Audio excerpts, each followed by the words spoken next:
இந்த வீடியோவில் ஃபர்ஸ்ட் நோன்புக்கு சஹர் அண்ட் இஃப்தியாருக்கு நான் என்னென்னலாம் ப்ரிப்பேர் பண்ணேன், சவுதி அரேபியாவில் எங்களோட நோன்பு எப்படி போகும் அப்படின்றத இந்த வீடியோவில் பார்க்கலாம். வாங்க இப்போது வீடியோக்குள்ளே போகலாம்.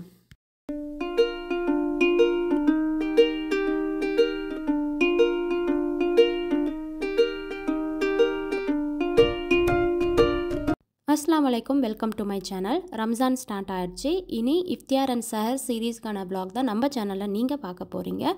நோன்பு ஸ்டார்ட் ஆகிறதுக்கு முன்னாடி க்ராசரிஸ் எல்லாமே வாங்க வேண்டியது இருந்து, ஸோ அதுதான் நாங்கள் தேர்ஸ்டேவே ஸ்டார்ட் பண்ணிட்டோம். ஈவினிங் வீட்டிலேருந்து கிளம்பியாச்சு. சவுதி அரேபியாவில் என்னன்னே தெரியல, இன்னுமே குளிர் போகலை, அடிக்கடி மழை பெய்யுது, குளிருமே அதிகமாக இருந்தது.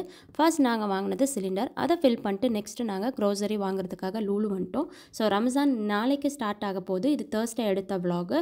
ஸோ ரம்ஜானை வெல்கம் பண்ணுறதுக்காக இங்கே 1 month பிஃபோரே எல்லாமே டெக்கரேட் பண்ணியிருந்தாங்க. ஸோ இன்னும் பிஃபோர்ன்றதுனால இன்னும் அழகாகவே ரொம்ப டெக்கரேட் பண்ணியிருந்தாங்க. இஃப்தியாருக்கு சஹருக்கு தேவையான திங்ஸ் எல்லாமே வாங்கியாச்சு. அதே மாதிரி கொஞ்சம் வெசல் வாங்க வேண்டியது இருந்தது. ஸோ அதுவுமே பார்த்து வாங்கிட்டோம் நாங்கள்.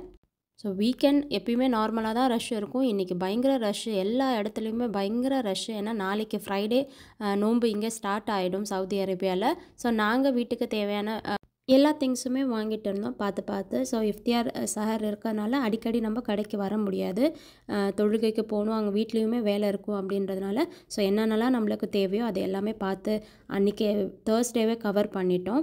ஸோ இங்கே பார்த்தீங்கன்னா லூலுவில் இஃப்தியாருக்கு தேவையான அண்ட் சஹருக்கு தேவையான வெசல்ஸ்லாம் அவ்வளோ அழகழகாக புதுசாக நிறையா இறக்கியிருந்தாங்க. பார்க்கவே ஆசையாக இருந்தது இன்னும் வாங்கணுன்ட்டு.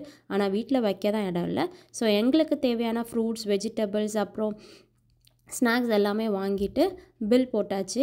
ஸோ நார்மலாகவே லூலுக்கு வந்தோம் அப்படின்னாலே மினிமம் 200 to 300 ரியால் வரும். இந்த ரமஜான் ஷாப்பிங் அப்படின்றனால 500 ரியாலே அன்றைக்கி பில் ஆகிடுச்சு. ஸோ பில் போட்டு முடிச்சு ஜஸ்ட் மாடிக்கு போயிருந்தோம். ஏதாவது வீடு ரம்ஜானுக்கு வீடு டெக்கரேட் பண்ணுற ஐட்டம்ஸ் ஏதாவது இருக்கான்னு பார்க்குறதுக்காக மேலே போயிருந்தோம். எதுவுமே இல்லை, எல்லாமே இங்கே காஸ்ட்லியாக இருந்துச்சு. ஸோ அதெல்லாம் முடிச்சுட்டு இது ஃப்ரைடே எடுத்தது. ஃப்ரைடே இங்கே மகரிப் முடிச்சுட்டு ரம்ஜான் கன்ஃபார்ம் பண்ணிட்டாங்க. ஸோ நாங்கள் தராவியாக்கு கிளம்பிட்டோம் வீட்டிலேருந்து.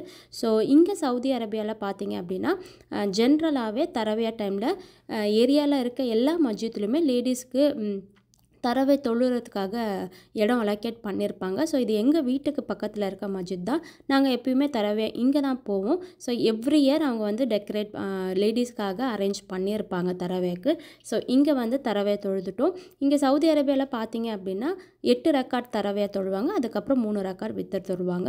ஸோ மேக்ஸிமம் லேடிஸில் ஃபஸ்ட் டே இருந்ததுனால ரஷ் அவ்வளோவா இல்லை, ஒரு சஃப் தான் லேடிஸ் நின்றுட்டு இருந்தாங்க. ஸோ இன்னும் டேஸ் போக போக இங்கே ரஷ் வரும்.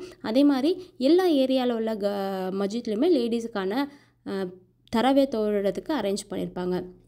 அது தொழுது முடிச்சுட்டு அதுக்கு வந்து தான் நான் சஹருக்கு ப்ரிப்பேர் பண்ணவே ஸ்டார்ட் பண்ணேன். ஸோ என்ன பண்ணலான்னு திங்க் பண்ணிகிட்டு இருக்கும்போது சிக்கன் இருந்துச்சு. சரி கீ ரைஸும் சிக்கன் கிரேவியும் பண்ணிடலாம் அப்படின்னு சொல்லிட்டு ஃபர்ஸ்ட் சிக்கன் எல்லாமே க்ளீன் பண்ணி மஞ்சள் போட்டு க்ளீன் பண்ணி வச்சாச்சு. அதுக்கப்புறம் கிரேவிக்குமே ரைஸ்க்கும் தேவையான ஆனியன் அண்ட் டொமேட்டோ ரெண்டுமே கட் பண்ணிட்டேன். அன்றைக்கி 2 ஒர்க்குமே சைமல்டேனியஸாக போயிட்டு இருந்தது. கிரேவி அண்ட் ரைஸ் ரெண்டுமே ப்ரிப்பேர் பண்ணுறதுக்கு ஒரே டைமாக எல்லாமே கட் பண்ணிட்டேன். ஸோ கீ ரைஸுக்கு பார்த்திங்கன்னா நான் டொமேட்டோ கம்மியாக தான் போடுவோம், அப்போ தான் ஒயிட்டாக வரும் அப்படின்னு சொல்கிறதுக்கு.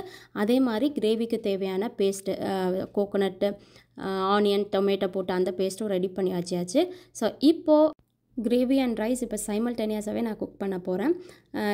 சாட்டர்டே லீவ் அப்படின்றதுனால இன்றைக்கி லேட்டாக தான் ப்ரிப்பேர் பண்ணேன், தரவை தொழுதுட்டு வந்துட்டு. ஸோ ஃபஸ்ட்டு கீ ரைஸுக்கு பார்த்திங்கன்னா எண்ணெய் கொஞ்சம், தென் கீ ஆட் பண்ணிட்டு பட்டை, லவங்கம், ஏலக்காய் அதுவுமே போட்டு வெங்காயம் போட்டு நல்லா தாளிச்சிடுங்க. அதுக்கப்புறம் இஞ்சி பூண்டு பேஸ்ட், ரைஸ்க்கு தேவையான இஞ்சி பூண்டு பேஸ்ட் போட்டுணும். இதில் நான் என்ன ஆட் பண்ணுவேன்னா கொஞ்சம் கர்ட் ஆட் பண்ணுவேன், ஏன்னா ரைஸ் இன்னுமே சாஃப்டாகவும் நல்லா ஒயிட்டாகவும் வரும் அப்படின்றதுக்காக. அதுக்கப்புறம் நம்ம கட் பண்ணி வச்சுருக்க தக்காளி, பச்சை மிளகா, கொத்தமல்லி, புதினா இதுவுமே போட்டு நல்லா வதக்கிக்கோங்க. வதக்கிட்டு மூடி போட்டு நல்லா வதக்கிடுங்க. ஸோ எல்லாமே நல்லா வதங்கிடும். அதுக்கப்புறம் நல்லா வதங்கினதுக்கப்புறம் நம்ம எவ்வளோ அரிசி எடுத்துருக்கோமோ அதுக்கேற்ற தண்ணியுமே அதில் ஆட் பண்ணிவிட்டு உப்பு கொஞ்சம் போட்டுருங்க. நல்லா கொதி வந்தோடனே ரைஸை நம்ம வாஷ் பண்ணி வச்சுட்டு அதை நம்ம அதில் ஆட் பண்ணிவிட்டு சிம்மில் வச்சுட்டோம் அப்படின்னா நம்மளோட கீ ரைஸ் ரெடி ஆகிடும். ஸோ இந்த பக்கம் நான் என்ன பண்ணேன்னா சிக்கன் கிரேவி பண்ணுறதுக்காக பேனில் எண்ணெய் ஊற்றிட்டு வெங்காயம் போட்டு நல்லா வதக்கிட்டு அதுக்கப்புறம் இஞ்சி பூண்டு பேஸ்ட்டு போட்டேன். ஸோ அதுவுமே நல்லா பச்சை ஸ்மெல் போகிற வரைக்கும் நல்லா வதக்கிக்கோங்க. இப்போ இங்கே எனக்கு கொதி வந்துடுச்சு. ஸோ அதுக்கு தேவையான அளவு உப்புமே போட்டு நான் மூடி வச்சிட்டேன். அதுக்கப்புறம் கட் பண்ணி வச்சுருக்க தக்காளியுமே சிக்கன் கிரேவிக்கு போட்டு என்னென்ன மசாலா நம்ம தேவையோ நான் வந்து மஞ்சள், மிளகா, கரம் மசாலா கொஞ்சம், தனியா. ஸோ இது எல்லாமே தான் மசாலா நான் போடுவேன். அது போட்டு அதுவுமே அந்த சைடு வதங்கிட்டு இருக்குது. ஸோ இங்கே ரைஸ் நம்ம போட்டாச்சு. கொதி வந்த பிறகு ரைஸ் போட்டு நல்லா அரிசி உடையாத மாதிரி கிளறிட்டு மூடி வச்சுருங்க. சிக்கனுமே ரெடி பண்ணி வச்சுருங்க க்ளீன் பண்ணி. ஸோ அந்த சிக்கன் அதில் ஆட் பண்ணியாச்சு. ஸோ இந்த பக்கம் பார்த்தீங்க அப்படின்னா தண்ணி வத்திருச்சு. அதுக்கப்புறம் ரைஸ் வந்து நான் தம்க்கு விட்டுட்டேன். தண்ணி கம்மியானதால் தம்க்கு விட்டுட்டேன். ஸோ அங்கே கிரேவி நல்லா கொதிச்சுட்டு இருந்தது. அதுக்கப்புறம் நம்ம அரைச்சி வச்சுருக்க பேஸ்ட்டுமே அதில் நான் ஊட்டிட்டு மூடி வச்சுட்டேன். ஸோ கிரேவி நல்லா கொதி வரும். ஸோ தேவையான அளவு உப்புமே நம்ம போட்டு ஸோ நல்லா கொதி வரப்போ உருளைக்கிழங்கு இதில் ஆட் பண்ணுவோம். டேஸ்ட் ரொம்ப நல்லாயிருக்கும். ஸோ அதுவுமே கட் பண்ணி வச்சுருந்தேன். உருளைக்கிழங்கு இதில் ஆட் பண்ணிட்டு ஸோ மூடி வச்சு நம்மளோட கிரேவியுமே ரெடி ஆச்சு. அதே சமயம் ரைஸுமே ரெடி ஆச்சு. ஸோ இது முடிக்கவே எனக்கு 11:30 ஆயிடுச்சு. ஸோ மார்னிங்கு தாஜித்கே ஏஞ்சாச்சு. 3:45க்கெலாம் ஏஞ்சாச்சு. ஸோ ஏஞ்சிட்டு ஸோ குளிர் அதிகமாக இருக்கிறதுனால எல்லாமே ஆறிடுச்சு. ஸோ சஹார் டைமில் ரெண்டுமே நல்லா சூடு பண்ணிட்டு கிரேவியுமே சூடு பண்ணியாச்சு. ஓவனில் ரைஸும் வச்சுமே சூடு பண்ணிவிட்டு ஸோ நாங்கள் அல்ஹம்துலில்லாஹ் எங்களுடைய ஃபஸ்ட்டு சஹாரை முடிச்சிட்டோம். ரம்ஜான் டைமில் டீ காஃபி அவாய்ட் பண்ணலாம் அப்படின்னு சொல்லிட்டு மார்னிங்கு ரைஸ் சாப்பிட்டு நாங்கள் லெபான் குடிச்சு முடிச்சிட்டோம். அதுக்கப்புறம் அசர் தொழுதுட்டு இஃப்தியார் ப்ரிப்பேர் பண்ண ஸ்டார்ட் பண்ணிட்டேன். ஸோ இன்றைக்கி இஃப்தியாருக்கு நான் என்னென்ன பண்ணேன் அப்படின்னா கடல் பாசி பண்ணியிருந்தேன். ஸோ எப்பயுமே நம்ம சுகர் போட்டு தான் ஜூஸ் குடிப்போம். ஸோ அதுவுமே அவாய்ட் பண்ணணும் அப்படின்றதுக்காக ஒரு ஹெல்த்தி மில்க் ஷேக் ஒன்று ரெடி பண்ணியிருந்தேன். ஸோ அது ரெடி பண்ண மிக்ஸி ஜாரில் பனானா, டேட்ஸு, அப்புறம் பாதாம் தோல் உரித்து போட்டுருங்க. 2 ஸ்பூன் கொக்கோ பவுடர். ஸோ இது எல்லாமே பால் சேர்த்து அரைச்சிடுங்க. ஸோ ஒரு ஹெல்த்தியான மில்க் ஷேக்குமே கிடச்சிருது. அதுக்கப்புறம் நோம்பு கஞ்சி ரெடி பண்ணால் அதே தான். தக்காளி, வெங்காயம், பச்சை மிளகாய், கொத்தமல்லி, புதினா. ஸோ இது குக்கரில் எண்ணெயும் கீயும் போட்டு அதுக்கப்புறம் பட்டை, லவங்க, ஏலக்காவும் போட்டுட்டு நல்லா வதக்கிட்டு ஸோ நம்ம வெங்காயம் போட்டு நல்லா தாளிச்சிடுங்க. இதுலேயுமே இஞ்சி பூண்டு பேஸ்ட் போடணும். ஸோ இதை அப்படியே நம்ம கீ ரைஸ்க்கு நேற்று என்ன பண்ணமோ அதே ப்ரொசீஜர் தான். ஸோ தக்காளியுமே இதுக்கு கம்மியாக போடுங்க, இல்லைனா கஞ்சி வந்து கலராக வரும். ஸோ அதுக்கப்புறம் உங்கள்கிட்ட சிக்கன் ஆர் மட்டன் இருந்ததுன்னா ஸோ அதையுமே மிக்ஸ் பண்ணிக்கோங்க. டேஸ்ட் ரொம்ப நல்லாயிருக்கும். ஸோ நான் இன்றைக்கி மட்டன் போட்டிருந்தேன். அரிசியும் பருப்புமே நான் ஆல்ரெடி சோக் பண்ணி வச்சுருந்தேன் தண்ணியில். ஸோ அது தண்ணியோட ஆட் பண்ணிட்டு நல்லா மிக்ஸ் பண்ணிட்டு இதுக்கு தேவையான உப்புமே போட்டு மூடி விட்டுருங்க. ஒரு 7-8 விசில் வரட்டும். ஸோ நல்லா தண்ணியுமே வற்றி இருக்கும். அதுக்கப்புறம் விசில் இறங்கிட்ட பிறகு மேஷ் பண்ணிடுங்க. நல்லா மேஷ் பண்ணிட்டா எல்லாமே முடிஞ்சிடும்.